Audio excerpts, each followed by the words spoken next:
All right, so we're doing this before the intro. You're hearing this before the intro. That usually means, hey, something significant happened. Literally right as we finished recording, Sam Pittman fired at Arkansas.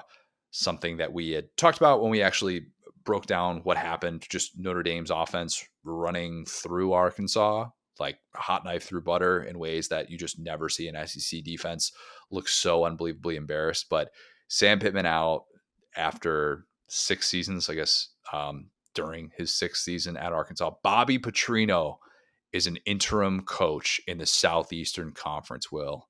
Robert Wow. Patrick, he put on his best little business suit. He gave his presentation. And yes, hey, shout out to us having absolute superpowers because I joked in that segment about every minute we go is another minute you have a head coach. We walk off, immediate firing. We walk immediately back Yes. on. But yeah, to your point, just to put a bow on that, Arkansas, you said in the original segment, they gave up every blade of grass possible to Notre Dame. No reason to look 40 up. yards short of every blade of grass possible to the Notre Dame starters. Yes, Yeah. 100%. No reason to look up who Notre Dame's offensive coordinator is. That's all ancient history now. Coach has been fired. But point being, what we do need to talk about is kind of the future for Arkansas. And does Bobby P have a shot at this one? You think?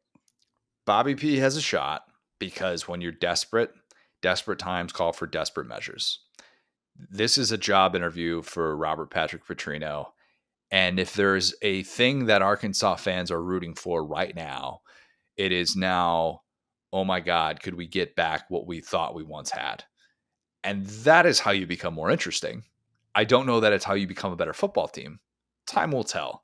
But this is a move that we expected after the way that it played out against Memphis. And as we talked about in our original breakdown of this, if we're going to edit that part out, it was just so obvious that Arkansas looked like a team that had given up. It wasn't just that Notre Dame's offense is ridiculously good. It was that this is a team that has clearly lost its way. And now Sam Pittman, who had one of the more uniquely structured buyouts in college football with a deal that was incentive based in the way that the buyout was structured. It was if his record was 500 or better when he was fired, he was going to get 75% of the remaining buyout. If it was below that, he was only going to get 50% of it. It ends up being 2 games over 500. So $9.8 million is what the reported buyout was. That was going to be at season's end. Who knows what that number ends up being during the year. But that saving $3 million instead of waiting for him to lose 3 more games, I guess, is the move for Hunter Yurachek.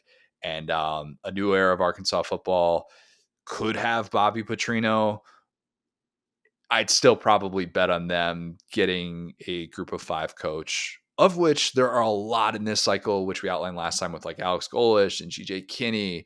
And Jeff Traylor's really interesting. Like Ryan Silverfield, John Summerall is going to be fascinating as well. Like there are just a lot of these different group of 5 guys that would make sense at a place like Arkansas. But this was inevitable, and Saturday's performance just confirmed it in every way. Absolutely. And one more thing to clean up. We are in week 5, so we're kind of like the 4 game threshold, if I have that correctly, as far as red shirts. But I believe if you lose your coach, it can be a little bit of open season for the Arkansas 30-day players. window for the Yep. portal. Yep. And Yeah. that applies in season as well, right? So it is going to be a wild day in the Arkansas offices, as legal, illegal, right? But there's some decently talented players in this Arkansas team. What are the next steps for some of the star players? Is Bobby P going to be able to keep everybody in the boat? It's going to be a lot to kind of watch with this situation. It sucks that it had to end this way for Sam Pittman. It kind of felt like it was going in this direction for a while. I think Arkansas fans feel probably relief that it's finally come to an end, because this always was going to come down to whether or not Hunter Yurachek could say that his hire, which initially, did a lot of things to get Arkansas out of the Chad Morris era, and Sam Pittman just felt so authentically Arkansas, a friend of the show. We would have him on once a year. Like he wanted that to be kind of a decade-long thing to kind of transition Arkansas into this new era of the SEC. And instead, Arkansas is very clearly pulling up the rear and battling Kentucky right now for the worst team in the SEC. And that's just a very, very bad place to be. This felt inevitable. Bobby Petrino potentially being the answer has me so much more interested than it would have been if Sam Pittman had coached out the remainder of the season. So, yeah, what a time to be alive this is. And for Arkansas fans, I think you saw this coming a mile away. If you filed out by halftime of that game against Notre Dame, You you were knew right. that this announcement was coming on Sunday. I was literally checking my phone as we are about to record, talk about the Arkansas and Notre Dame, and talk like about how this is going to happen. And then, of course, that does. So, yes, you will not hear a game breakdown of that. This will be in lieu of that. You don't need us to recap how that played out. This happening the way that it did on Sunday tells you everything you need to know about that. Extra We'll have more history. thoughts on that. And you know what? You've got Yeah. maybe the most divorced dad energy all time with Bobby P. A little bit of God, is it? Sopranos when AJ was living with Tony. We're going to eat pizza. We're going to play some Mario Kart. So whatever happens, it's fun. That's all we can hope for. It's going to be fun. It's not going to be Good Lord. sad. You're not going to be leaving. Maybe you will, but you'll be laughing. So there you go. This is true. Hey, Bobby P is always interesting, man. He always is. All right, so let's get to the rest of the episode, breaking down a wild, wild week 5.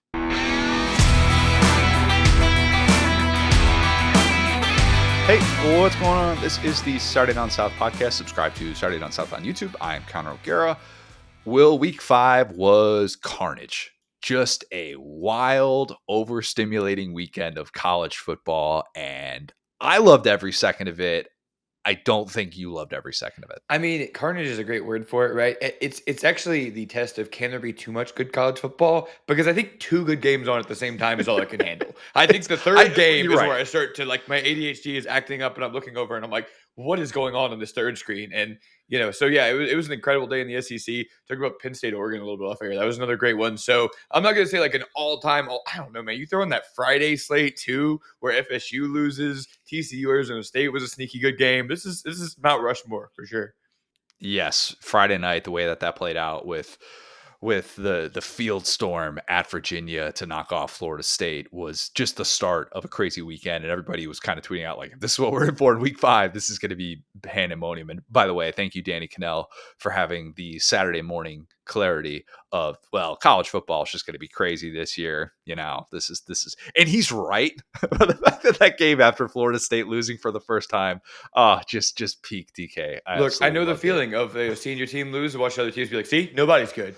Nobody's good. It's not that we're bad. It's that we're average, Okay, so think about this. The 4 teams that we said going into the year, and we're going to get to all the games, by the way. The 4 SEC teams that we said going into the year, it'd be stunning if they didn't make the college football playoff. Alabama, Georgia, Texas, LSU.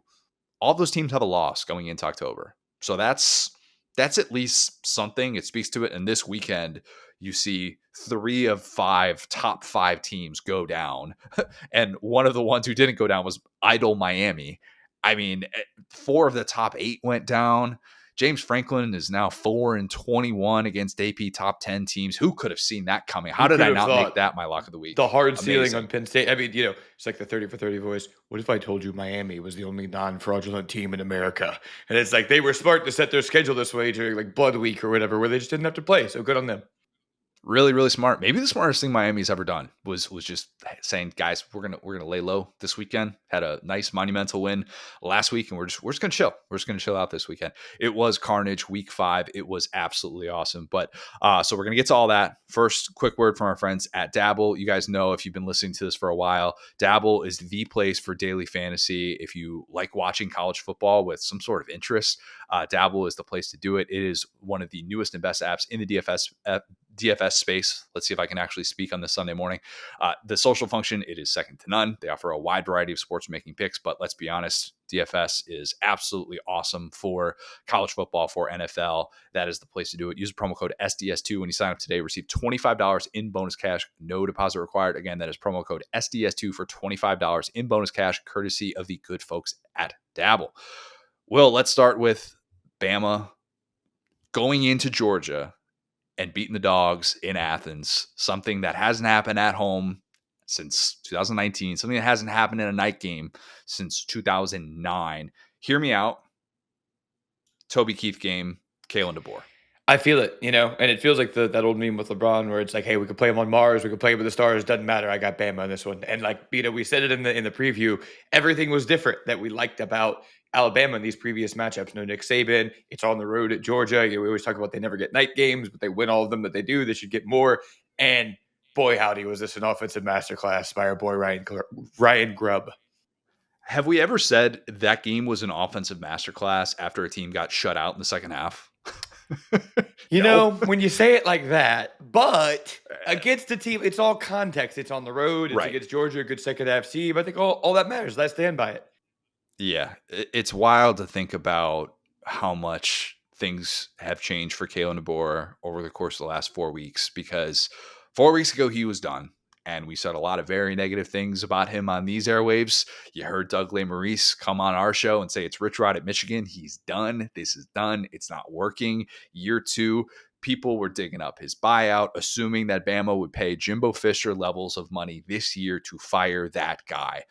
No Iowa notepad for you, Mr. Kalen DeBoer. And he stayed there at the end of the press conference. He has his record. I think he's 7-1 against top 10 teams all time. And I'm like, yeah, this guy's terrifying, isn't he? This is the guy I was scared of. He just beats these good teams all the time.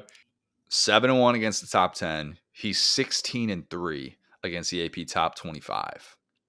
That's the best among active coaches. Like, that matters. That really, really does. And I find myself wondering, after the week 5 slate that played out, 7-1 against AP top 10 teams, how many decades would it take James Franklin to get 7 wins against AP top 10 teams? If we gave him unlimited lives, I think it would take him hundreds of years. I think he would be like what are the Greek myth, like Sisyphus, where he's like doomed to just go through these labors. He would just be doing this for hundreds of years. It would never happen. So make James Franklin immortal, and then he can start to maybe kind of sort of beat a top 10 team is what I'm That's hearing. like a personalized hell for like Pitt State fans, where it's like, you're just good enough. Like, you'll make the playoff. Maybe if you play Boise State, you'll beat them. But once you see like a good Big Ten team or good SEC team, sayonara. Yeah, and look, I think you'd rather have the DeBoer formula, which he's not out of the woods with the losses to unranked teams. So we're not going to sit here and pretend like that's just all of a sudden gone and not part of his resume. It's still 4 losses to unranked teams, which he had by his 14th game as Alabama's head coach. Okay, like we're acknowledging that. But this, in a weird way, felt similar to last year, because Alabama sprints out to this early double-digit lead against Georgia, albeit not 20-0 like it was last year. And the difference, in my opinion, was that Alabama never gave up this lead. Last year, Georgia storms back and takes the lead and feels like Georgia has the play to turn the momentum. And Georgia just could not get that against Alabama. And so you didn't even, you get the late heroics, but it just felt different in the way that, Georgia responded, and just felt like it wasn't going to be able to do those things down the stretch. And I think we have big picture things to get to with Kirby Smart in a minute here, who, by the way, I'm not sure if you heard this, Will, but he's 1-7 now against Alabama. Heard it here first. Not going to be reported anywhere else. And $1 billion and very little against everyone else. It's truly the kryptonite. Really is. But before we get to that, Ty Simpson was dialed. First SEC start for Mr. Ty Simpson, and I forgot it by, I don't know, like the 6th third down conversion he had, that this was a guy who was very much young in that regard. But man, that game plan from Ryan Grubb and Kalen DeBoer was excellent. 8 for 8 on third down to start the game against a Kirby Smart, Glenn Schumann defense. And then the way that they closed the game with the little misdirection, you get Jan Miller out in the flat on 3rd and 5. You had the entire Georgia defense basically following the direction of Ryan Williams, thinking the play was going that way, and then he cuts back. Like, it's just Ryan Grubb, Kalen DeBoer were one step ahead of Kirby Smart. And you can say that even though I realize Georgia's defense pitched a shutout in the second half. Am I wrong? I mean, no, I'm right there with you. I mean, I think the big turning point in this game was that kind of weird fumble by Georgia, which is just deja vu all over again, right? Where it's like, that's the one where you kind of look all the way back and say, you're able to shut this team out in the second half, and yet they were able to get up 2 possessions on you when you were kind of making your run. But yeah, that to say, man, it just felt inevitable. It almost brought me back to like the Sean Payton days in New Orleans, where it's like, inevitably we will end up at 3rd and 3, and inevitably a dude will just be wide open somewhere 4 yards down the field, and we would just get right back down the field, running it on first down. It's 2nd and 5. They were just so on schedule for the entirety of, for sure, the first half.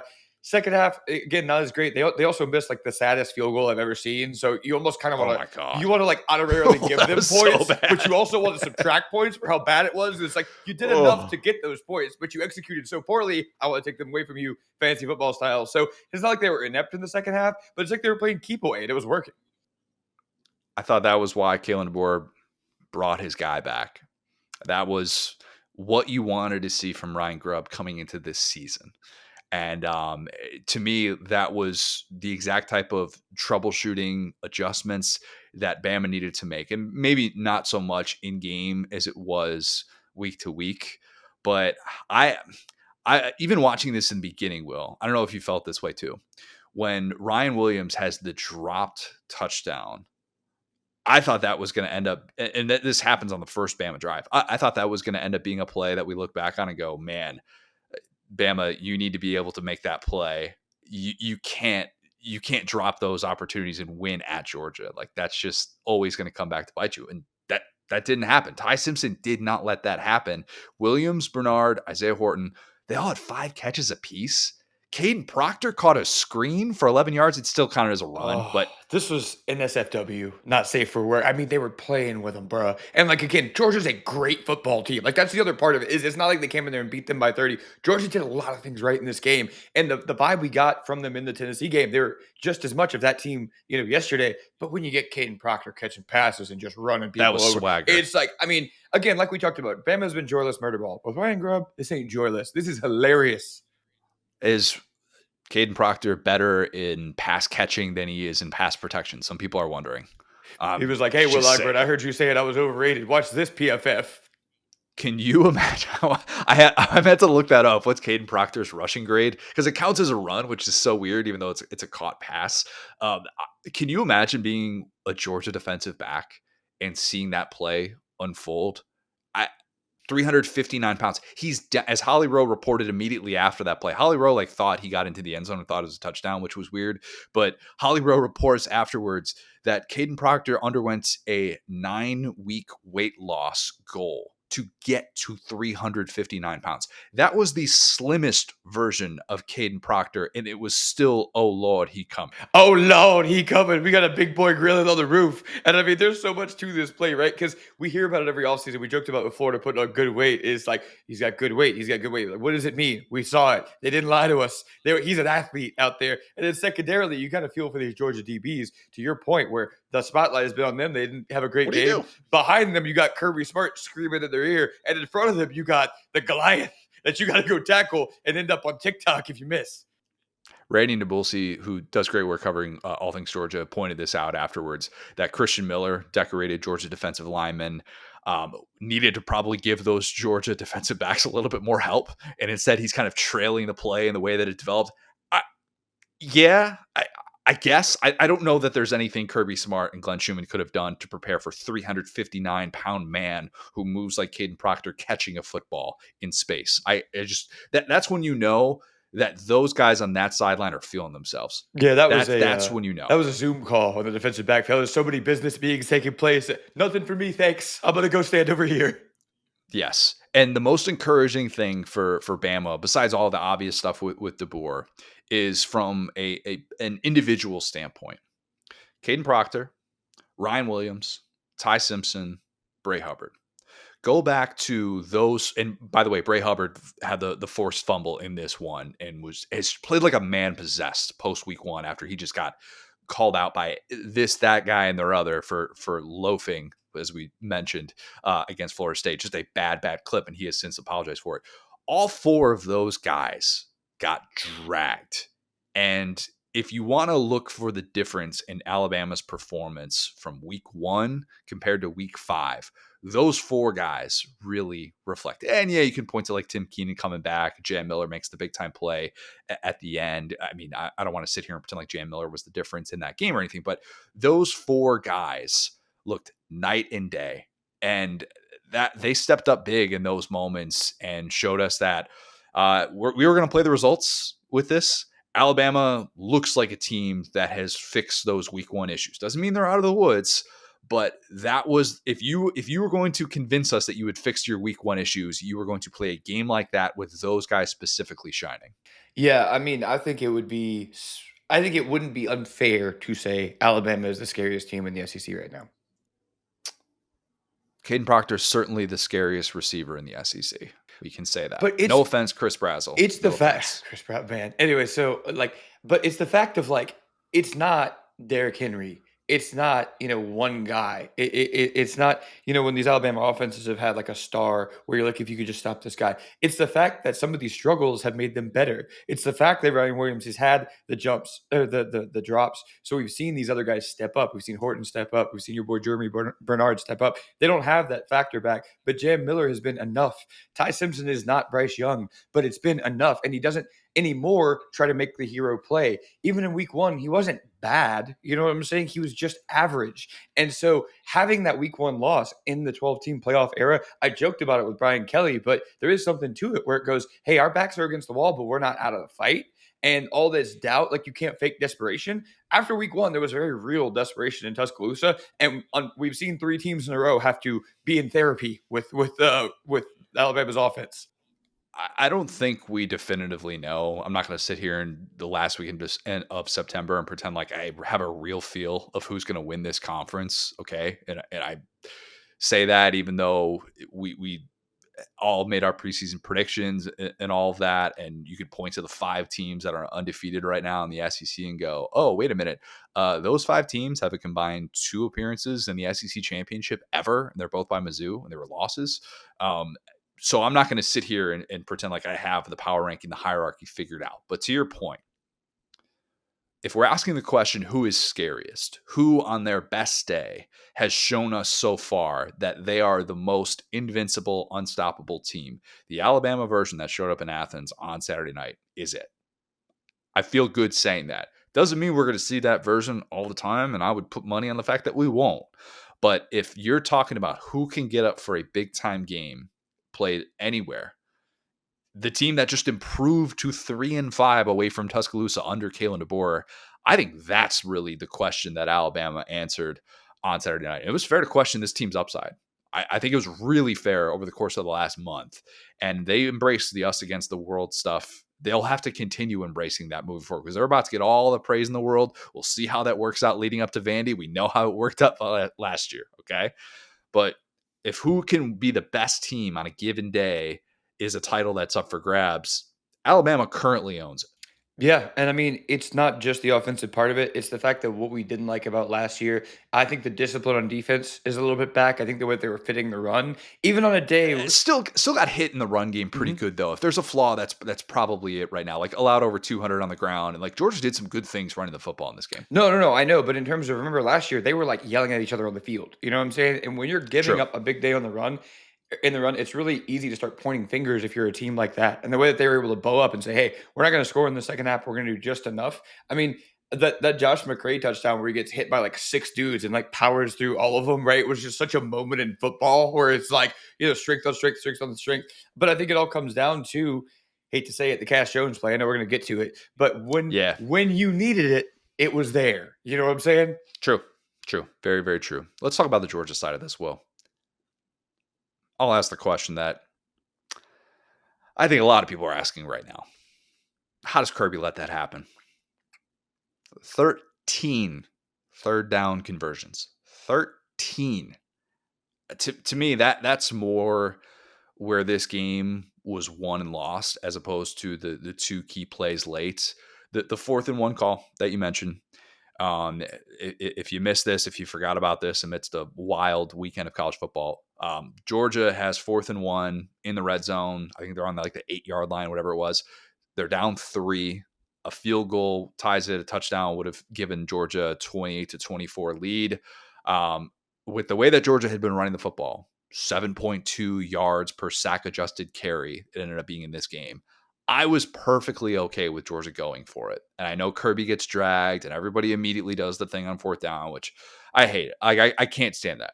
What I will say, and I would have told you this going in, and I would tell you after it played out, and I don't mean to be Monday morning quarterback here. I think most people would agree with this take. Going tempo and giving it to Cash Jones in that spot wasn't the move. You brought in Josh McCray for a reason. I understand if you go tempo, that means you can't substitute, be able to get him on the field. That's the guy that you've put the ball in his belly to go win at Tennessee. He just did that for you.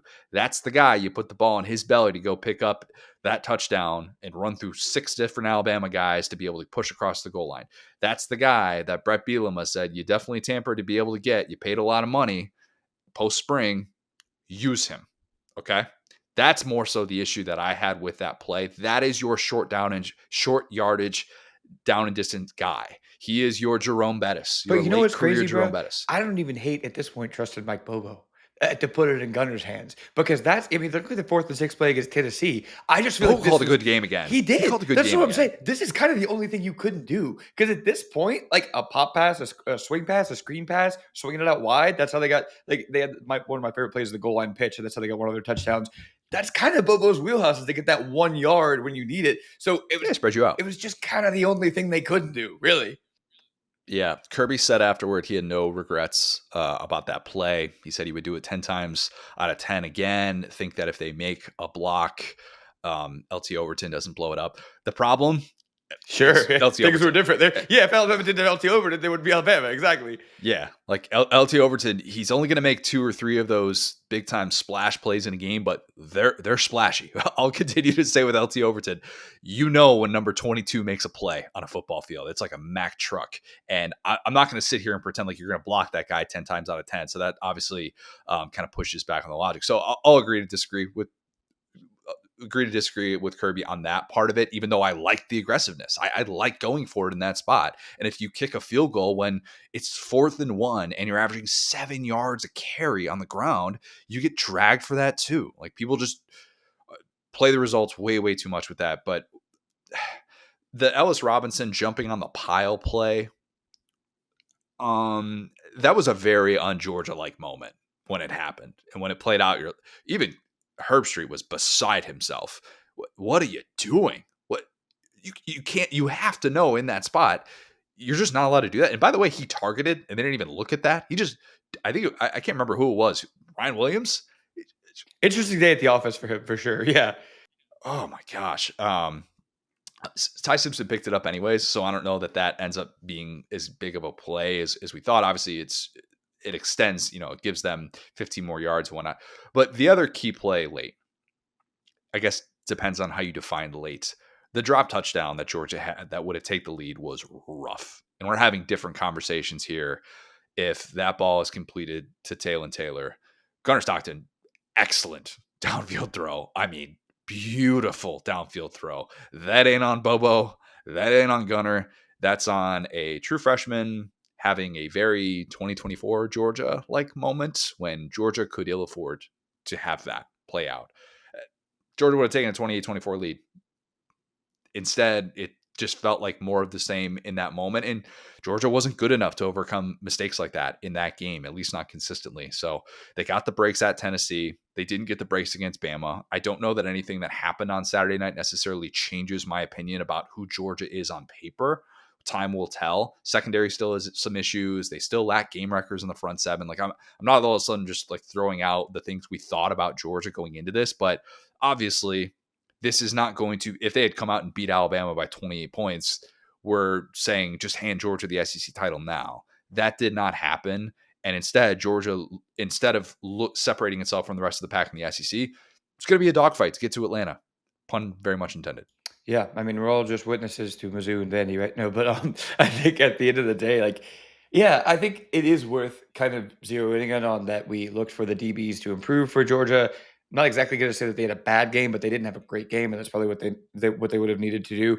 You can't. Okay, so I think we're totally aligned on the 4th down call, which is that you can't run from your own shadow, right? You can't not have the confidence to trust your team. I understand. If they kick a field goal and lose the game, people are going to say Kirby's a coward. Right. Like, take the points. Right. Like and to be clear, like I'm not saying it would necessarily be the wrong call to kick a field goal, but I understand the methodology of going for it. Like I respect him for going for it. Let me put it to you like that. Same. I'm not, if he went out and kicked, I wouldn't say that's trash. Why are you doing that? I trust my guys. But then now we've swung into overconfidence, right? Where I like these guys that are currently on the field right now. It's like, you don't think that would be the time to kind of just talk about this a little bit, just kind of kick it around the ball. Yeah, get the Zoom meeting going. You got to take a little time out, think about it. So yeah, I think that's the key, is that sometimes whenever we are scared, we mask it with a little bit of arrogance, and then immediately our fear becomes apparent to the people watching us, because it's like, oh, that's the guy who tried to make everyone laugh and told the risque joke at the party, and now everybody's looking at him like he's weird. And that was kind of the vibe there. It was like, no, I'm not scared of this moment. And it's like, cool, then operate, convert it, let's make it happen. So again, I think it just makes for an interesting SEC season. We saw some of this last year, and obviously it wasn't the end of Georgia's season. They went on to win the SEC and beat Texas twice. I think that it's just, again, this is the Bama team that I was anticipating when I saw Ryan Grubb coming to town. And I felt so wrong after week one, but I'm terrified of this team. I think that this is, again, talent wise, we could talk about, oh, poor DeBoer, right? Like they according to the metrics inherited the most talented team of all time, like by a coach taking over a team. Recruiting rankings are a newer thing, so it's hard to really judge that. But being said, Yeah, Larry Coker 20 years ago. Right. So, Yeah, just in the age of modern recruiting that we can track it, it's Correct. the most talented team ever. So I'm not gonna say poor Alabama, but at the same time, it's like, this is kind of what we were looking for when, like I said, they had the scheme issues last year. The offense never looked in sync. The defense was out of sync. So yeah, I think that the sky is really the limit for an Alabama team that is, you trusted an offense. It's fun to watch an offense. And on defense, they have the game records, and they're going to give up chunk plays. They're going to give up big plays. That's what a blitz happy defense can do. But when it's time to lock in, that fear is still creeping up behind all of us, and it's present in Kirby Smart. In this day and age, that's what you're hoping to be able to see from your team, that they can rise and win a game like that. A game that's played, because you might need to be playing in a road venue. You might have a 9 seed and you might be 10-2 sitting there having to go play a first round playoff game on the road. And you want to feel like your team has that type of upside. Well, I think it's, at this point, it's just undeniable. Kirby, the Alabama uniform, it's a boogeyman. It is a boogeyman. 1-7 against Bama, 107-13 against everyone else. And go back to this. And I realize Georgia won an SEC title last year after losing that game to Alabama, as you mentioned, so that there's still context that's worth remembering. But when Saban announced his retirement, this, 20 months ago, Georgia was supposed to be the biggest winner. We all asked that question. Who is the team that is benefiting the most from Nick Saban no longer being in this sport? Georgia. Kirby dropped to 0-2 against his successor. You know how many active coaches have multiple wins against Kirby Smart? Is it just him? It's just him. It's just Kalen DeBoer. Mm-hmm. That's it. You can't tell me that that's just nothing. It is significant. Ed Orgeron, Nick Saban. Those are the two others, by the way. Chris Wright, shout out to him for knowing that going in. That guy just snapped the largest home winning streak in the nation at 33. First home loss in 6 years. I also, we can say all these great things about Bama. I don't want to assume anything with Bama at this point. I just don't. And I'm not going to do the Bama has turned the corner thing. I've just been fooled too many times. That win is everything that Alabama could have hoped for coming into the year. So I won't take away from that. But it is not suddenly national title or bust when you have had the floor that Alabama has had. Kalen DeBoer was going to be able to shake that by winning Saturday night. Like that whole, is he going to have just one of these dud performances? That's still going to linger, okay?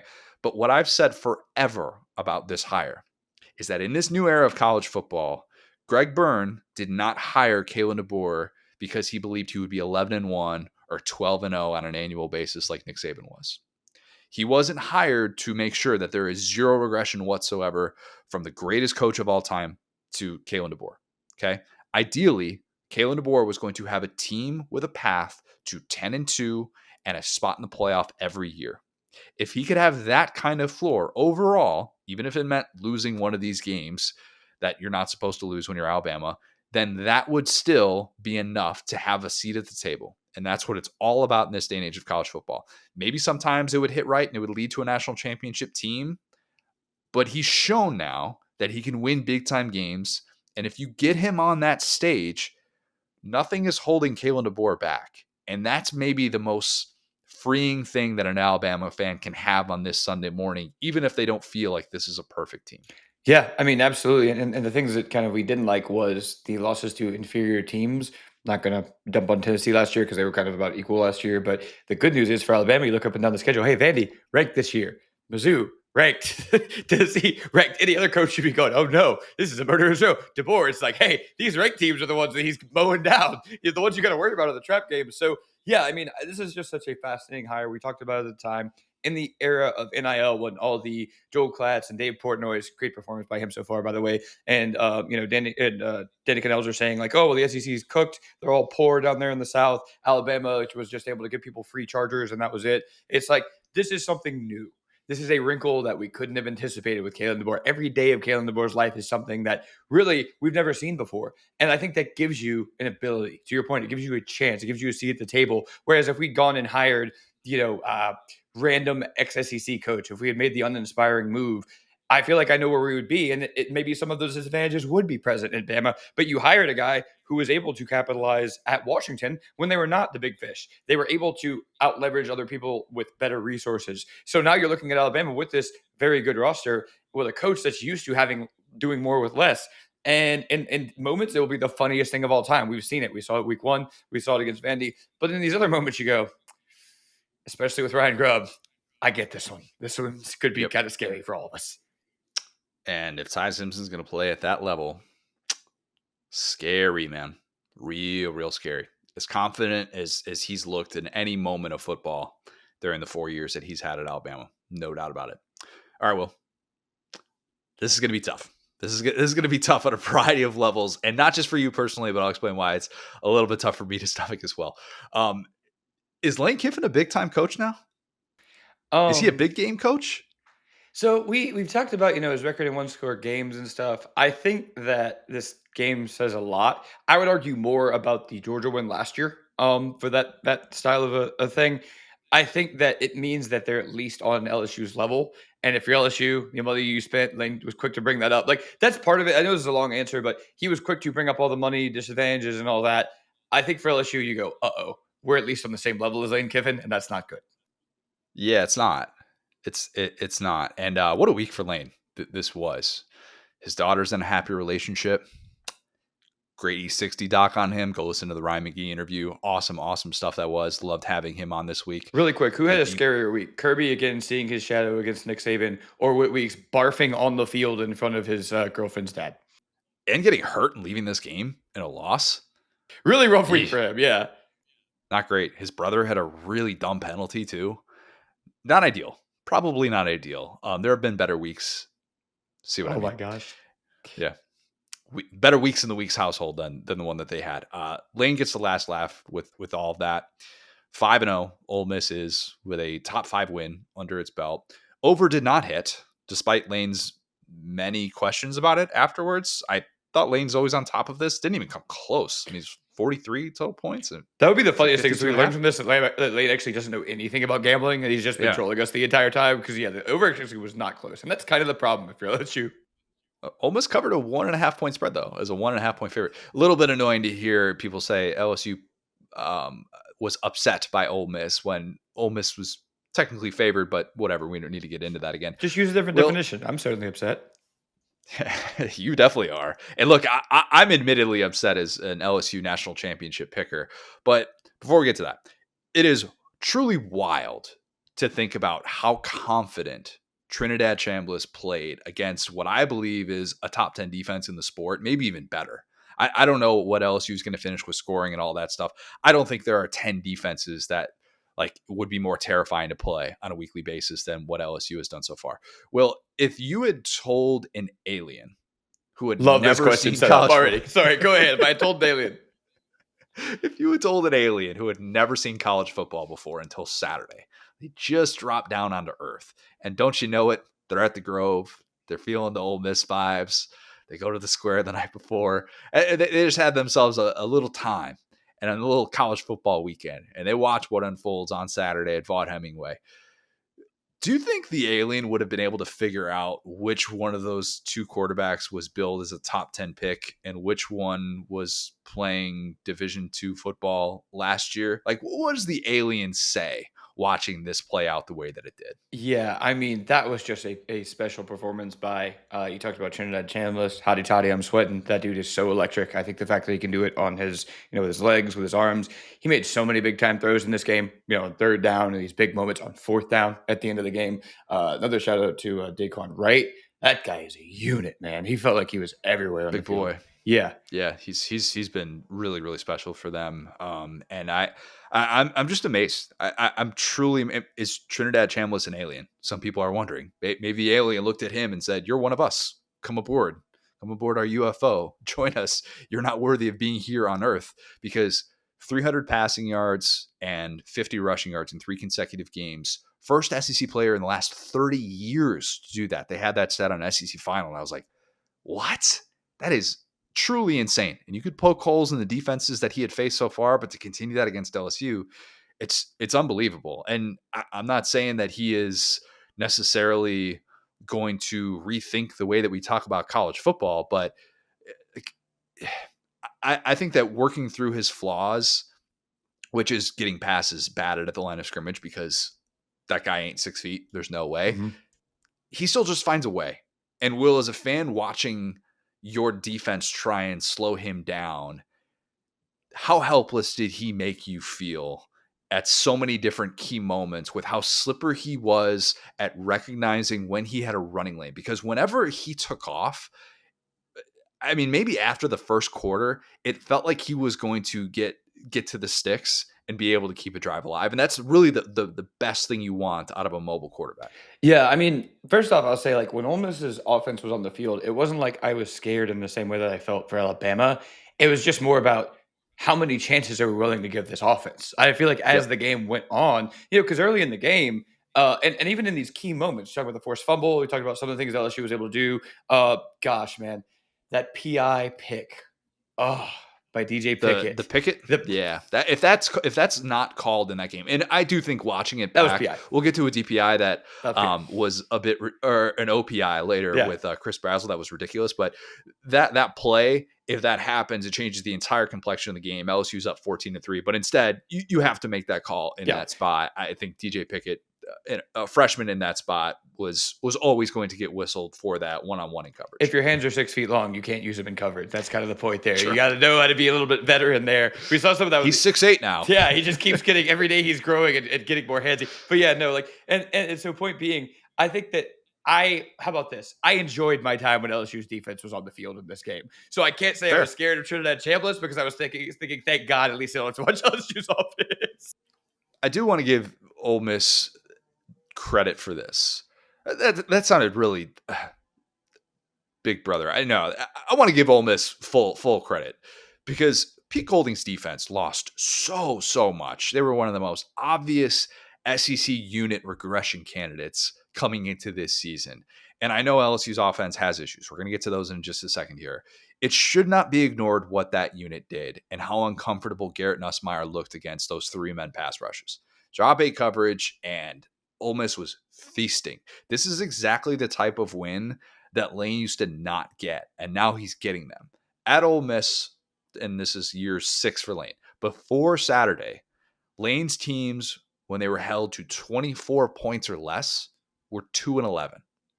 They're now 3-11 in those spots. Well, that was not a win I would have expected Lane, like the type of win that I would have expected Lane to be able to get when he signed up for this job. Just beating a top 5 team without his offense doing ungodly things, doing impressive things. And I think there's context within that 24 points that would lead you to say that was a better offensive performance than what probably the average fan would realize. But I just, to me, it showed a little bit more grit than I think Ole Miss has been capable of at a lot of different points during the Kiffin era. Grit is such a good word for it, right? Like coming off of that year where you have, Jackson Dart, now an NFL starting quarterback, you have all these weapons, you went into the portal and got these guys. Like that's why I'm not going to hear all like, oh, poor little Ole Miss after the game at Lane, because it's like you guys just had this year where you had all this talent and you brought them in. And now it appears you're looking at it across the sideline at LSU. But point being, they lost all this talent, and we talked about it at the time. They're kind of better when their back is against the wall and quote unquote no one believes in them. And so I think that was the criticism of last year's team, is that they were a little lethargic, a little bit soft at times. Jackson Dart, I would never say that about, but I think the offense at all was unable to put points on the board. They could move 20-20, but in the big moments, they just couldn't get it done. And this is the complete opposite. This is about that 4th down call, trusting your guys. And this is about bringing in, Chambliss from Ferris State. And it's not about the 5-star rankings. It's not every time, or not every time, because some teams are able to do both, but oftentimes we will see coaches choose the raw talent, the recruiting rankings over guys that fit their system right now. And that we kind of saw that a little bit with Austin Simmons, where he was a higher rated recruit. He had all this crazy aura about him.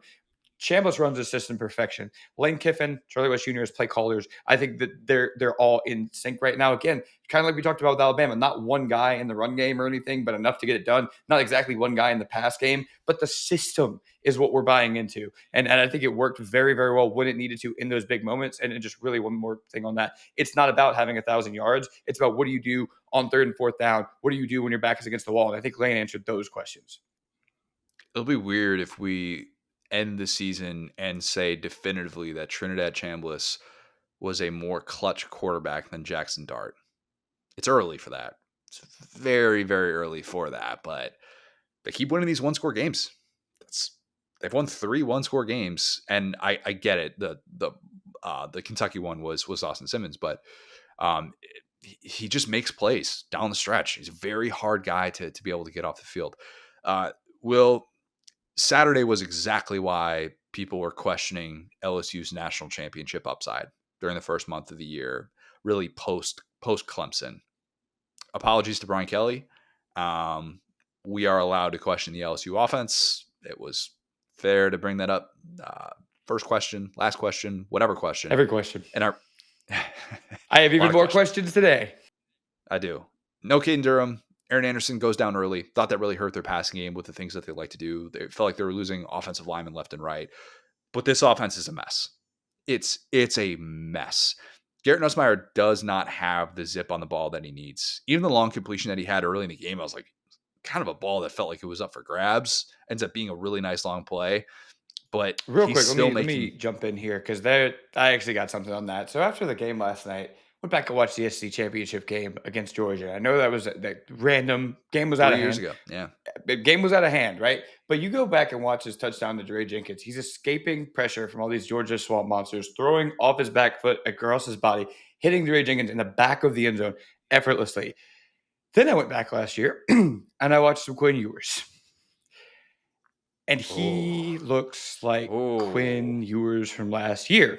Man. And let me tell you the difference. God, that's a good comp. Between this year's LSU's team and last year's Texas team. Last year's Texas team had Steve Sarkisian, maybe the best offensive play caller in football. LSU has Joe Sloan, maybe the worst offensive play caller in the SEC. And so Steve Sarkisian was able to protect Quinn Ewers and the offensive line. The offensive line is another very good point, right? But they had some injuries too, right? So that's why I said all of last year about Texas. This is such a great coaching job because they're able to overcome their quarterback can't throw the ball 20 yards. The thing about Nussmeier we liked was his ability to zip the ball down the field effortlessly to the point where he trusted himself too much and he was turning the ball over. Over the first several weeks, we heard, why isn't Nussmeier taking these chances? We saw him try to take those chances and his arm physically couldn't do it. I am terrified for this LSU season because this quarterback is not healthy and they need to either bench him or something because he looks like 2020 Drew Brees out there. He's a sitting duck, and that offensive line, it's only going to get worse. He's not mobile. He's only going to take more hits. So this was a really bad day for LSU's future, championship hopes. I'm mad at myself that I didn't think of that comp first, but that's the feeling you get of this guy doesn't look like he's fully healthy for one. And if he is fully healthy and when he is stepping into throws, you don't really have this sense that it's an automatic completion. And maybe he can occasionally dial it up, and Ewers was able to do that at some different moments, but it's limited. It's still going to just be limited moving forward. And that's what this LSU offense is at this point, man. Like it was a rough watch. It really, really was. Outside of the 15-play, 80-yard drive that they had to be able to make this a one-score game late, not a lot of moments that made you feel good about it from the LSU side. And even the first touchdown of the game, go figure, Sage Ryan gets an assist. It's the most LSU play. I texted you this at the time. Most LSU play of all time. Just prayer to Trey Green, bonks off of him. Sage Ryan gets greedy, and then Nick Anderson comes out of nowhere and appears. Beautiful start to the game, but then you go back and look at it. Leighton says at halftime, like, that was easy. It was he didn't say a BS, but he said it was like I don't know exactly. Fluky. Like he straight up was like, that was nonsense. However he said it was like lucky. It was like, it's not going to happen again. And I was like, you're kind of right. I'm going to be honest with you. I don't think we could do that again. And they couldn't. Yeah. LSU needed a non-offensive touchdown to win that game, and it felt fairly obvious that they were going to need to get that at some point, or else they weren't going to be able to pull off an upset like that. And wasn't in the cards. Wasn't in the cards. Could have been on that DJ Pickett play, but obviously, no, that was cheating. But yeah, it's tough to picture how this gets better. LSU has a bye. The sell will be during the bye week. We figured this out. Here's the weird thing, Will. This is the 4-1 start that I envisioned for LSU. Winning at Clemson in the opener and then losing this game at Ole Miss. Much improved defense. This is the script that I saw in a lot of different ways. And I said going into this one that I thought this game for LSU in a loss would be better long-term. I think it would kind of light the fire under this offense, and they would be much better for it down the stretch, and they would look more like an invincible team. I am so much less convinced that LSU finds offensive answers in the bye week. I really am. Like I am now looking at this going, oh boy, I now see why the over-under was 8.5 wins. That makes a little bit more sense when you understand that they have a really difficult schedule that awaits. And against a team like that had a very confident quarterback that was going to be able to score multiple touchdowns, a stat that we brought up going in, first time that LSU was allowed multiple touchdowns in a game, you just kind of saw what it looked like. And I feel like I'm selling LSU stock, and I did not expect to say that after a loss like this. Yeah, absolutely. And by the way, I forgot. How could I have forgotten about the University of Kentucky? Joe Slow is the second worst play caller of the SEC. My bad, but I'll stay there. And so point being, I mean, you're right. It's like, and that was kind of why I had pushed back at the time. It was like, hey, if LSU is going to lose this game at Ole Miss, it's hard to find those other wins against kind of better teams. And I think that I don't want to fall victim to the typical narrative of, okay, this team win, this team lose, this team good, this team bad. I think on those 3rd and 4th downs, Lane Kiffin showed me something. I don't think that this is a fundamentally awesome Ole Miss team from a talent perspective. I think they're really gritty, and again, it shows me something from Lane Kiffin. But I think it's still fundamentally a rebuilding year where your initial quarterback plan didn't work because he was throwing picks. I think Trinidad's awesome. He's been a big surprise. He's one of the better quarterbacks in the SEC for sure, and he fits really well. But that being said, I think, and again, the people calling for Brian Kelly's job, talking about play calling.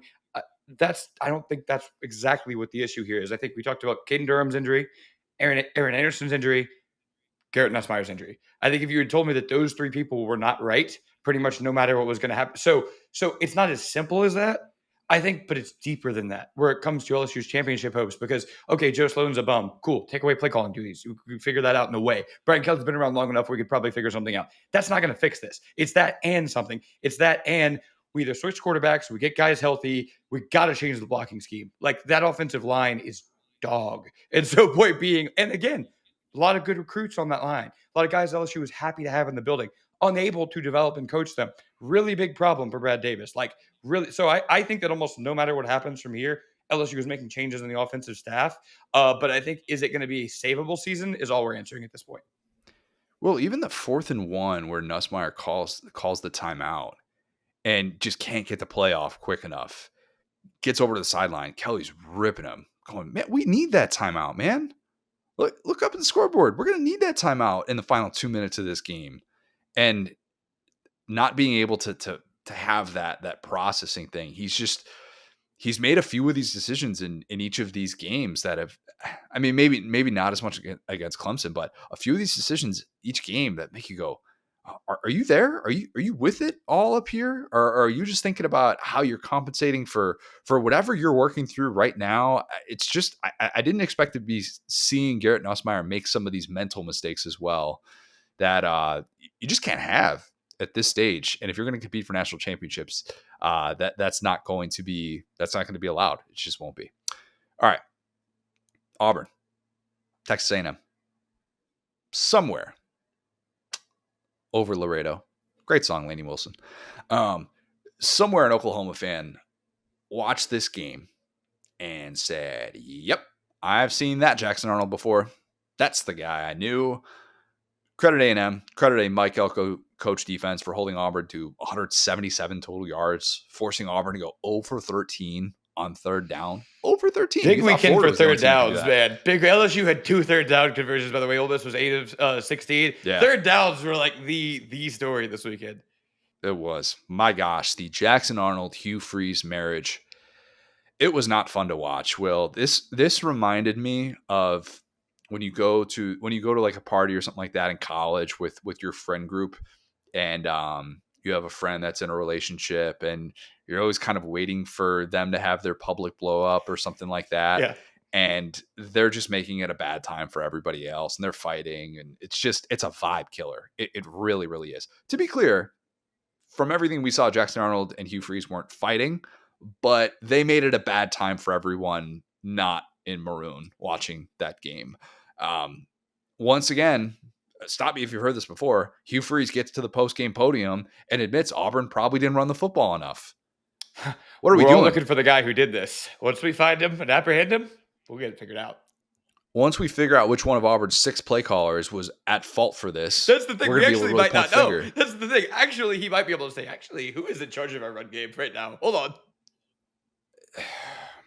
Hugh Freeze is entirely responsible for this.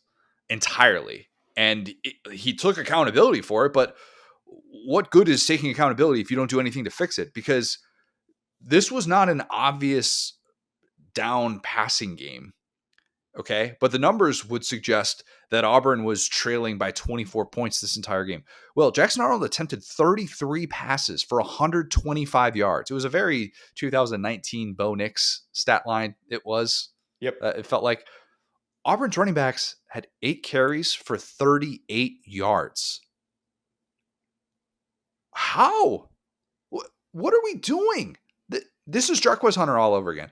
Hugh Freeze, if you are recruiting a running back, that running back has the right to be able to say to you, buddy, are you going to forget I exist in the second half?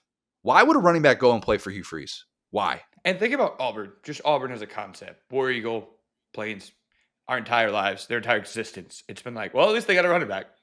Yep. Trey Mason. They'll find a way. No.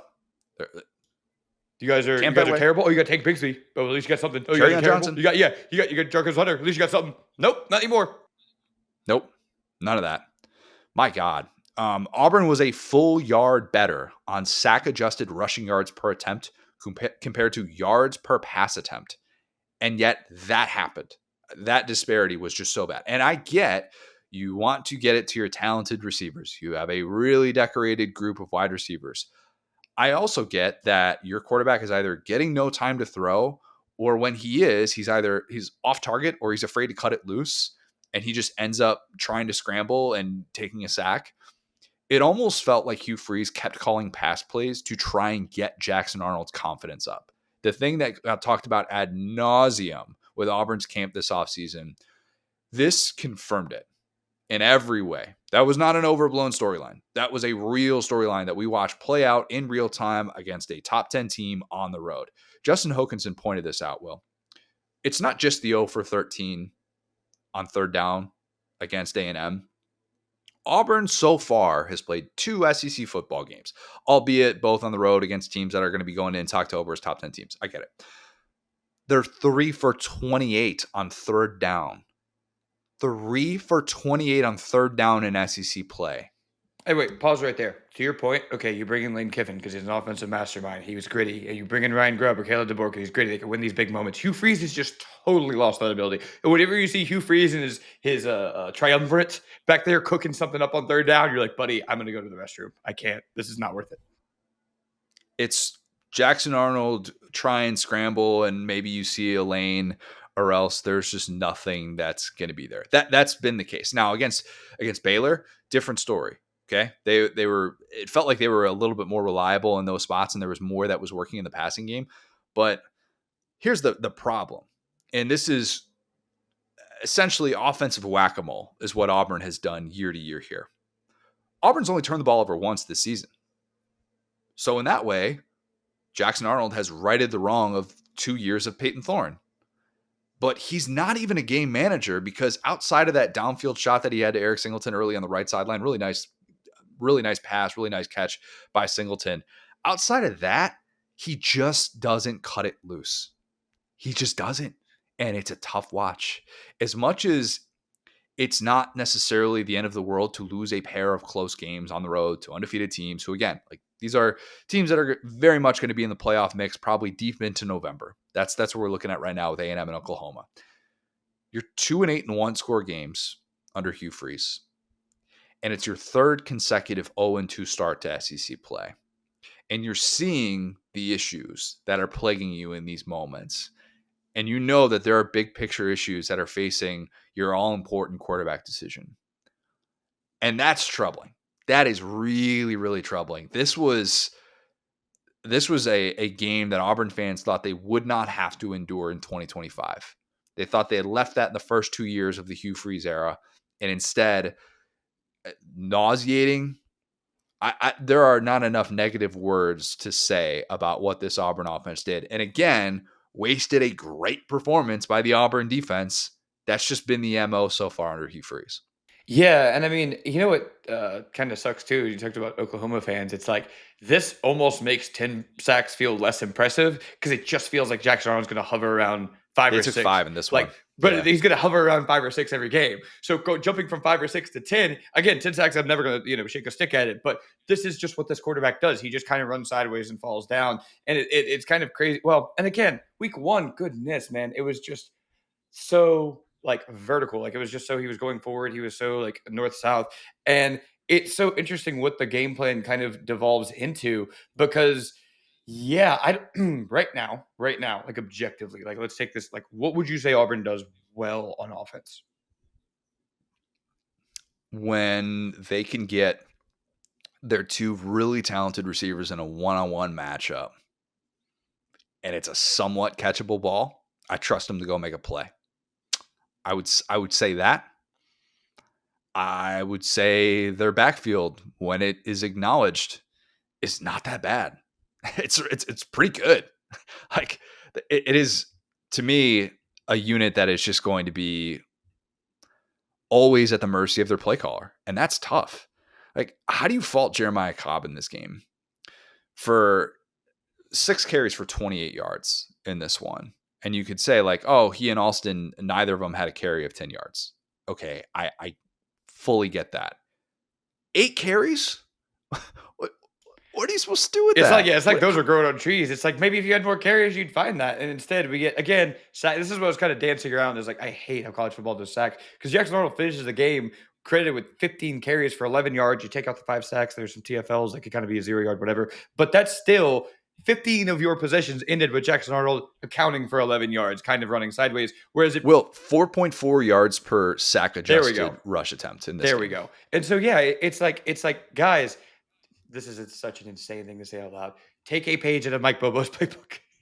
If you don't love the guys you have on the field, just swing it out wide. Just make it easy for your quarterback. You don't have to do this kind of like very complicated trickeration because Jackson Arnold really can't do it. So yeah, I think it's just maybe this Auburn team will be still the best that we've seen under Hugh Freeze, but it still won't be anything special. That's the thing. Yeah, it's going to be tough to build yourself up with Jackson Arnold again, because so early in that game, I know Auburn fans felt we don't have a chance. We don't have a chance. I thought Doering said it best on SEC Final about how he was worried. Like Marcel Reed throws the pick on a high ball to Mario Kraber, and it looks like Auburn has a pick 6, and they get stopped at like the 3-yard line. And Doering's like, I was worried they weren't going to be able to score because he didn't take it to the house on that. That's how bad it was. That's telling for how much Auburn struggled to have any sort of offensive identity in that game. And real quick, I'll credit A&M. I think A&M is a good team. What I said in the preview to this is I think A&M has some flaws we haven't seen yet, but Auburn's not good enough to expose them. I think that is just right on the money here, where it's like I still don't think we've seen Marcel Reed take exactly like quote unquote that next step where he's like an advanced passer as well as an advanced runner. You know what I'm saying? But guess what they did? They were credited for 47 carries. That's what you do when you don't think your quarterback is Joe Burrow. You hand the ball off or you let him run in an effective way. So that being said, again, we're seeing a little bit of the grittiness at A&M where it's like we're in this kind of like back. I mean, in the second, I can't really ever say it was exactly back and forth, but they were always in control because they were able to just put their foot on Auburn's throat. And they were always, they didn't need all these gaudy numbers to beat Auburn. So while the final score doesn't exactly indicate how they controlled the game, It's a win in the SEC, and they did exactly what they needed to do, and they're going to survive another day and hopefully work on a couple of those things without ever really feeling the pressure from Auburn. They didn't even get to that point. A&M's 4-0 to start a season for the first time since 2016. Kind of crazy to think Jimbo never started 4-0 at A&M. They had that Alabama game early. Yeah. Maybe it's not. Not crazy about Le'Veon Moss being banged up in this one, having to kind of stay loose. Was hoping. I mean, he looked great. He looked really, really good. Certainly his 21 carries. Yeah, he was really good. But I don't like that guy leaving the game with an injury at any point. Like that always would make me nervous if I'm an A&M fan.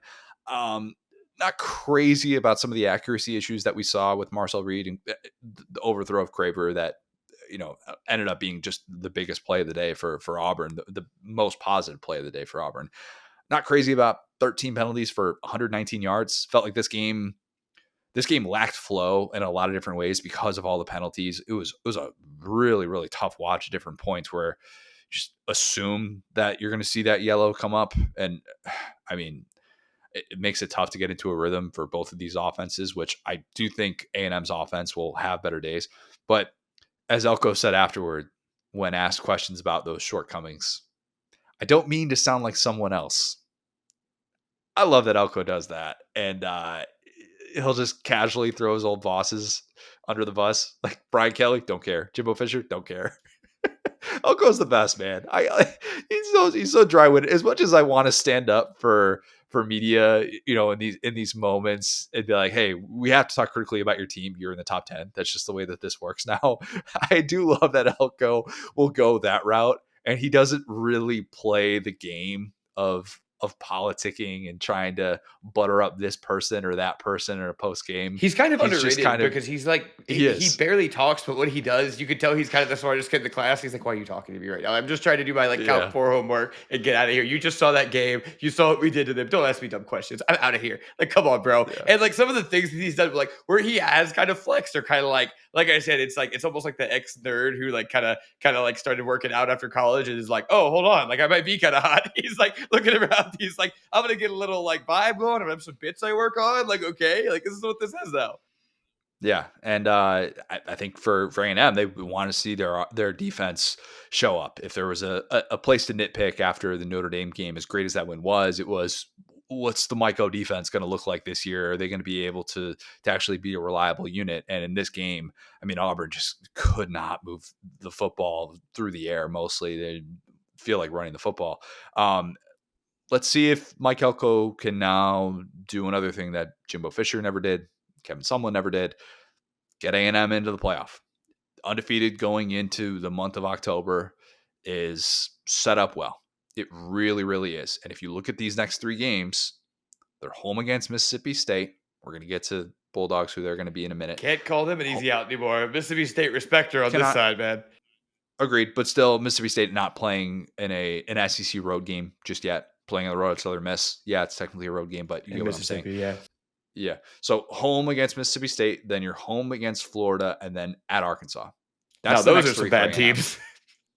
Right? That's like, with the exception of playing Kentucky, that's about as favorable of a 3-game stretch as you could kind of ask for in this spot. And I realize if we were talking about going to Starkville, that would be different. Do not get it twisted, Mississippi State fans. But I'm talking about Mississippi State having to come on the road to your house. When, again, Mike Elko just doesn't lose those games to unranked SEC teams. That has just not been his deal. So at home, by the way. So I think A&M is set up really, really well right now, despite the fact that it's definitely not a perfect team. Would like to see even more progressions for Marcel Reed and a little bit more defensive consistency week to week. But this is what A&M could have asked for going into October. Yeah, a couple takeaways, and I'll get out of here. So things I was questioning that kind of didn't exactly get answered. We talked about the advanced processing from Marcel Reed. I think that the defense, you did play Auburn. I think they played well, but I think we need to see another game kind of like that against a quarterback, or maybe one guy that's a play caller, maybe even 2. I'm not saying it's bad. I just think I still need to see a little bit more from Marcel Reed and to see a little bit more of the defense. 2 things I really do like: the rushing offense. I think even if Moss comes out, I think still excited to see Ruben Owens.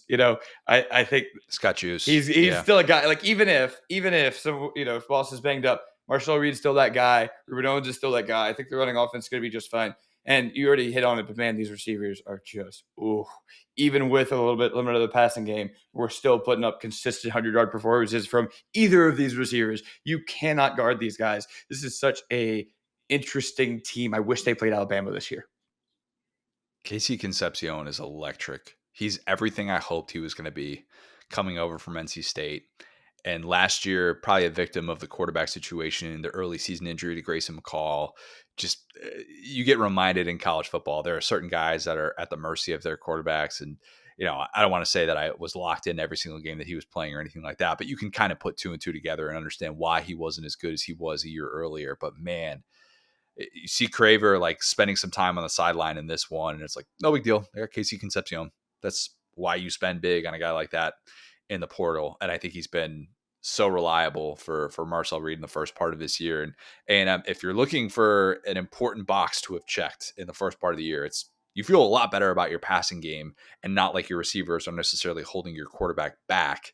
And he's going to be helped out by those guys as opposed to limited by them. Exactly. All right. Tennessee, Mississippi State. This game was wild. Will, you said before we came on, this might have been actually the most entertaining game. I think it was the best game of the day. I think with the amount of like different ways that scored, every turnover in this game felt like a shotgun went off. Like it was like not just a regular fall down, get on your knees turnover. It was like mayhem unleashed on the field. I don't know what the odds were if you were live betting this game, just money line. But I got a hotline for you if you were betting this game live because this game was nuts. Wow. It really was. As I said on Friday night, with the way that it played out with Florida State and Virginia, this game needed a mix in a water. It did. Nice. It was so drunk. It really, really was. The Chris Brazzell OPI call. Let's just talk about that really, really quick here. It waved off a touchdown. He did something that I thought, and I don't like throwing this guy's name out here. And I'm not comparing him to him, but it just reminded me of him. He did the thing that Randy Moss used to do so unbelievably well downfield, except he actually got called for it. And I think that people look at the physical mismatch that he has at 6'5" and assume that he's probably pushing off or getting away with something. And it was actually just using his size perfectly. And I didn't even think it was hand fighting when that was called. And the thing is, in real time, you watch that play, that long touchdown, and you think, by the way, apologies if you can hear my neighbors doing yard work. Why they are always doing yard work as I'm recording a podcast is beyond me. So please don't give us a 1-star review for that. But the way that this play unfolded in real time, you're like, that's DPI, or that's OPI rather. And surely he pushed off and got away with it. And you're like, no, he's actually just kind of that smooth. And with his size, he's not pushing off at all. That's just what a defender probably has to do to get leverage on him. Anyway, he's ridiculously good, and he's a thing. He is a real thing. If that wasn't confirmed after watching what he did against Georgia, watching what he did in this game, even on the plays that didn't count, confirmed Chris Brazzell, one of the better receivers, not just in the SEC, but all of college football. I love this Tennessee team so much. This actually might be my favorite Apple Tennessee team because it's like they don't ever feel like they're stuck in a phone booth. Like that was what was so frustrating about watching part of like even the Hendon Hooker team against Georgia, where it's like you're stuck in a phone, you're useless right now, unfortunately. And hey, famous Josh Heupel quote: "If you're useless, you're useless." They were useless sometimes, right? And so this one was Joey Aguilar. He's like, listen, who would have thought that was the bad Joey Aguilar game? Will that was like the turnover prone Joey Aguilar game that I wondered, is Tennessee going to be able to win if that happens? And they won that game. Who would have thought that the answer for all of your quarterbacking woes in the SEC was like 24-year-old Latino dudes? But you know what? It's the secret sauce here. Vandy figured it out. Tennessee figured it out. Get you a guy who does not care what the play call is, who's just going to go out there and be like, I might throw a pick here. I also might run for 15 yards. The defense, I don't know what I'm going to do. So how could the defense know what I'm going to do? Very true. Very, very true. A lot of those balls felt very much like they were up for grabs, and he ends up still making the plays that needed him to. And obviously Tennessee's defense, huge in this one at very key moments, even though the final number was not particularly good. To have the 2 non-offensive touchdowns on the returns, you had the goal line stand in overtime. It spoiled what felt like it was at different moments going to be Jeff Lebby's first SEC win. I loved the guts to call that fake punt deep in his own territory, up for fourth quarter, just going for the jugular, convert that play. The problem was that Tennessee then got the scoop and score to take the lead. This game was just a walking turnover. it felt like whichever quarterback had the ball last was either going to throw a touchdown pass or turn the ball over, which is just kind of the best game in a lot of different ways. Yep. Not for the faint of heart. It was not. But yeah, I mean, Aguilar was clutch again. Big fourth down conversion late. He had the game time touchdown. Bishop then gets the crease in overtime for the touchdown run. And Mississippi State, who actually defended the run really, really well, defended the run better than a lot of teams will against Tennessee this season, still ends up just kind of having that one play you can't have late. Brutal for Lebby, brutal for that atmosphere at Mississippi State. That was so, so close to a 5-0 start, getting back into the top 25. Would have come for Lebby, it would have come at the expense of his former boss. That was just an opportunity missed for Mississippi State when that atmosphere looked like it was just ready for it. You know what's like kind of crazy? I was thinking about this because I said during the Georgia Tennessee game, told me a lot about both teams, told me a lot about Georgia, but I felt like I learned a little bit more about Tennessee and the fact that they were even in that game late. Yeah, they missed the field goal, but that's one action, right? That could have put them ahead. I feel exactly the same way about this game, where it's like Tennessee's a better team than Mississippi State. They won this game and they deserve to win. But Mississippi State is better than I thought they were. And I think that when we're measuring teams against Agreed. each other, and we're really measuring teams against themselves, right? Where it's like, I said it's like, I don't think they have enough to beat this Tennessee team.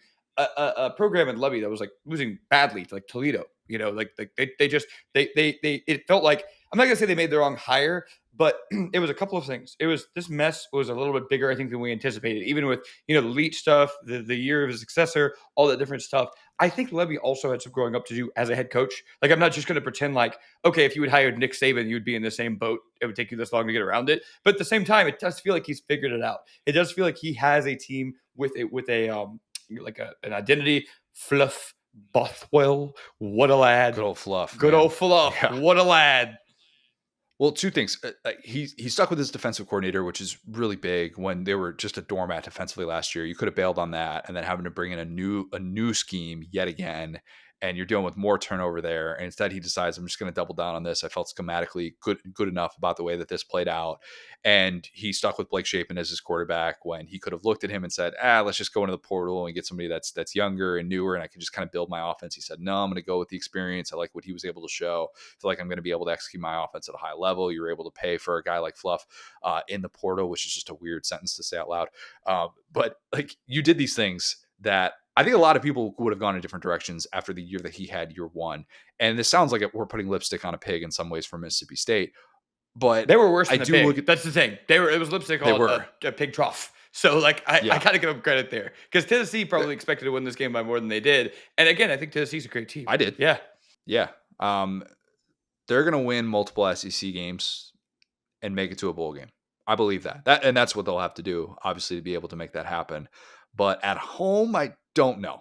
At home, they're going to have Texas, Georgia, and Ole Miss. Those are the three remaining home games. I know I predicted in the preseason that they would beat Ole Miss and just end Ole Miss's playoff hopes in the worst possible fashion for Ole Miss.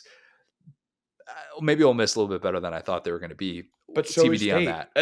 There's nothing I can say about that game on this day that would make me not sound salty, but I wouldn't exactly sell that stock yet, because I do think Mississippi State's just getting started. Yeah, massive exhale for Tennessee. It is. Would have been crushing to lose another close one after everyone kind of came away from the Georgia game going, look, Tennessee is on the losing end of that, but this is still a team that should hang around and absolutely be part of the playoff picture. And non-offensive scores inflated this streak continuing, but the Vols have hit 40 points in each game so far this season. That's pretty good. That'll play. The two non-offensive touchdowns and overtime that you needed to get there, that's probably going to be lost in the shuffle. Whatever, take that for what it is. But it's your first true road game of the year. It's a Mississippi State team that feels like it's emerging, like it's playing confidently. And the track record of Josh Heupel in these true road games and how that's the but to him. If you lose this game, you're all of a sudden 0-2 in SEC play, and you're like, what are we at this point? If we can't win a game like that on the road, who are we going to beat on the road in the SEC? And that feels like it's been kind of a commonality for maybe like this year and a little bit of last year too, where it's like Kalen DeBoer is like the only guy that could just go take his show on the road, And he's now 3-5 and games away from Tuscaloosa. And you know what? Actually, that was his story too before this game. Never mind. You're right. But that was kind of one of the things against him. So it feels like we could almost say that about every SEC head coach outside of like some of the historic Kirby stuff. Vols have a bye, then home against Arkansas in a revenge game for Tennessee, and then a road game at Alabama. So, barring anything crazy, Tennessee will go into that Alabama game in playoff contention as a top 15 team, hopefully with Jamad McCoy back. TBD on that. If you had told a Tennessee fan just that, hey, you're going to go into that Alabama game with one loss, very much in playoff contention, it's going to be a loss that you actually got a lot of credit for, that people said you probably deserve to win against Georgia. Any Tennessee fan would have taken that after the preamble that was going into the season. They are still, in my opinion, if you're able to win a game like that, even if it isn't pretty at a lot of different points, still exceeding expectations. So that's the good news for Tennessee, despite the fact that there were probably a lot of different moments in this one in which they felt like, oh boy, we're about to drop to 0-2 in SEC play. You know what's crazy? This game was so drunk that it's like, if you look at the total yards and you look at the score, it makes sense. Even like, it's almost like we're physically missing the offensive touchdowns, because the touchdowns came on defense, but they were also giving them up on offense. So it almost kind of equaled out. Because I mean, the thing that we liked the most about Mississippi State's improvement was, we talked about they had 3 corners in the top 10 of PFF grades. Their defense, it felt like it was a night and day difference. And, with an offensive head coach, you can always kind of lean on that. So the defense can be a little bit of the X factor, right? And so, you have almost 500 total yards on the road in a win. So I do want to say, like, good for Tennessee's offense. Like, actually an annoying day at the office, because like there are so these horrible lowlights, but at the same time, they're moving the football against the defense that we really like. So I got to give them credit there. Sorry, I am just checking Twitter to make sure that Sam Pittman didn't get fired. Yeah, literally searching right now just to make sure. All right, Kentucky, South Carolina. Oh boy, Beamer ball it's only masterclass. going to get worse from here, folks. Yeah.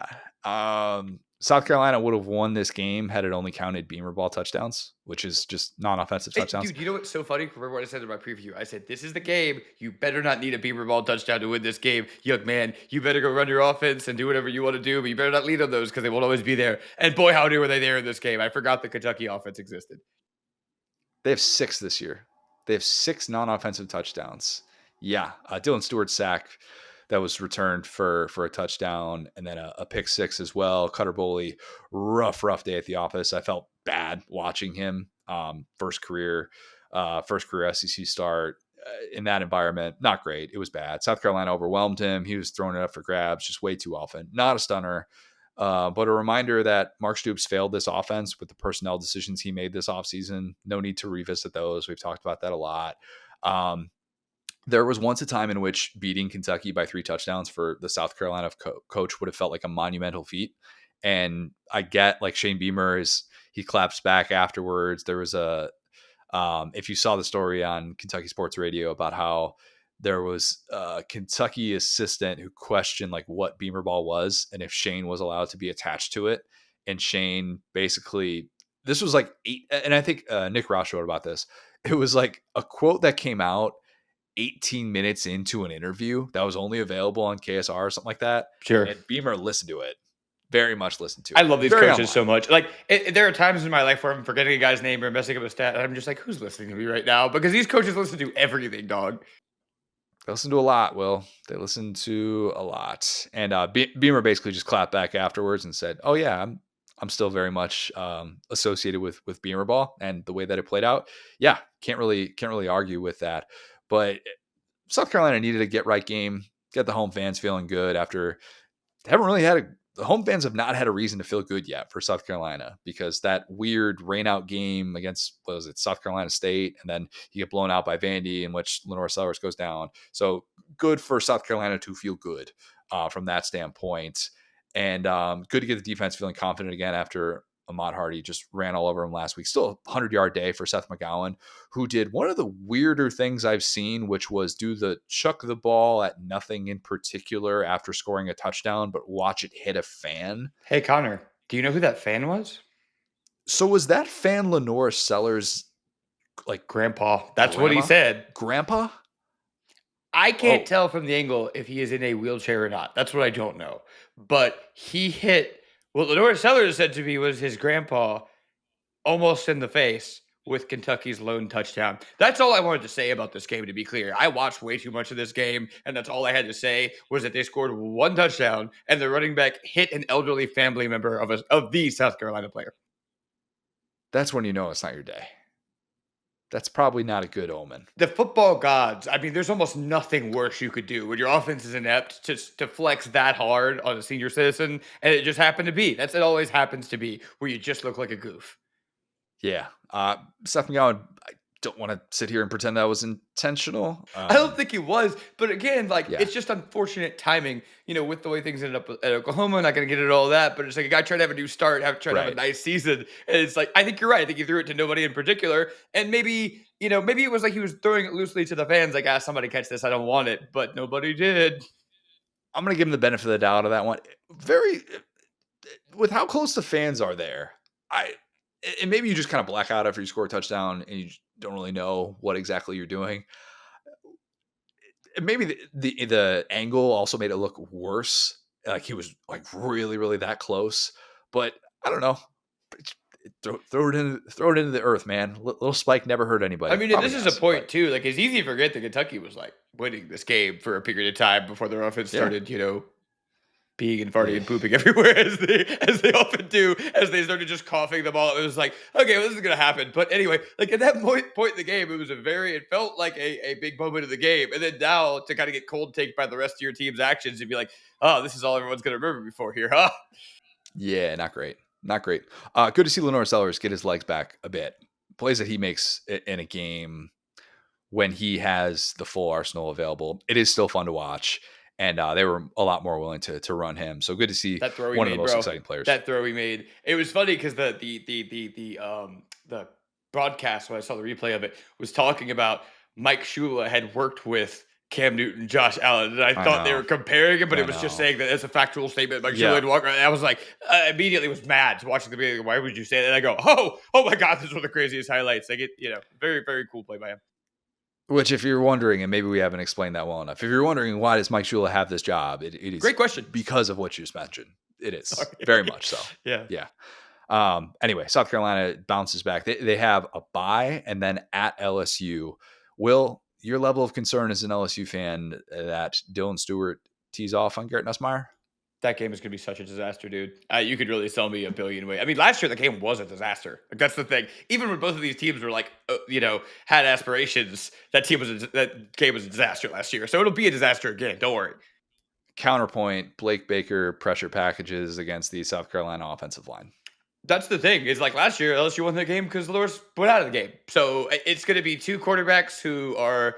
I'm not going to say Lenore's is a sitting duck, but two quarterbacks whose offensive lines might have bet on the other team, it feels at times, and two defensive coordinators that know that, and that feels like the only way the team can win if they get pressure and get a turnover and run it back. Yeah. All right. That'll do it.